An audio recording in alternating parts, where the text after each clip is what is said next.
Hi, good morning, good afternoon. My name is Olivier, and those of you that know me will know that I've worked in the organizational restructuring space for many, many years.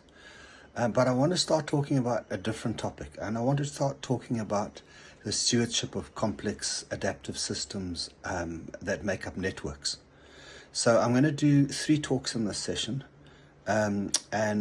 This is just an introduction, just to give you an idea. It's short, and I've tried to keep it relevant and to the point. So the first thing I want to do is I want to introduce you to what I mean by a complex adaptive system network.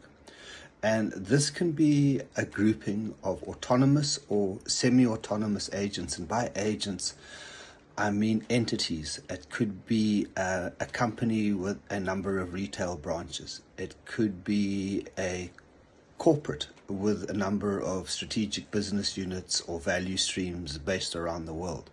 It could be a number of cooperatives that have joined together.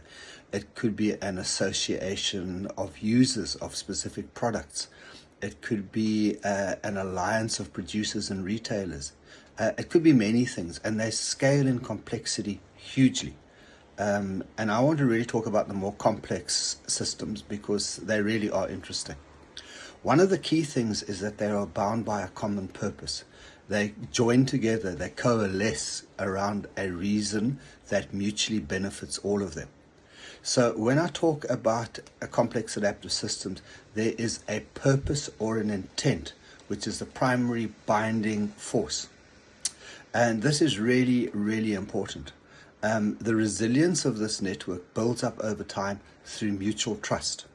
And I define trust as the confidence in the honesty of all to deliver the shared purpose. So that's really important. A primary binding function is a purpose, and the purpose grows and is reinforced by trust on delivery and trust in the honesty of others in the network. So these two attractors of intent and trust, they vary in strength, they vary in commitment. They create what I like to think of is tight, loose properties. So some parts of the network are tightly bound and other parts aren't. So you can think of this as the relationships between the different entities that constitute the whole. So this is really important because some of those relationships can be very close. They can be strategic allies. Some of them can be bedfellows. We hear what we say, we agree with it. Some of them could be opponents. We should do it this way, not that way. The way you're proposing is wrong. And it could actually end up as competitors within the network. So there's these relationships that really determine how this is going to unfold over the long time. So the third piece, I talked about intent, I've talked about trust, and the third piece is delivery, is the ability for that network of complex systems that are continually changing and restructuring and refiguring, is their ability to deliver on the agreed outcomes that brought them together.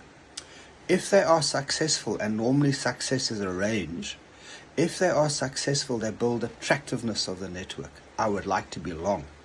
They build resilience. We can actually reconfigure ourselves to deal with complex, changing external environments. And we produce benefits. If there are no benefits in belonging, there's no point in having a network of users or organizations or enterprises. So that's the context. In the next sessions, I want to talk a little bit about the nature of these semi-autonomous units. Or these, what they're like, what makes up the agents within a network and how they seek their own needs. And then I want to talk a little bit about the stewardship of the network. And then I want to give you some examples. And the examples go from Ebola through to COVID, through eco-villages, through fair trading, and through commercial users. So bear with me if you'd like to subscribe, join our website, theworkingjourney.com, or email me, Andrew@theworkingjourney.com. I hope you've enjoyed this little introduction.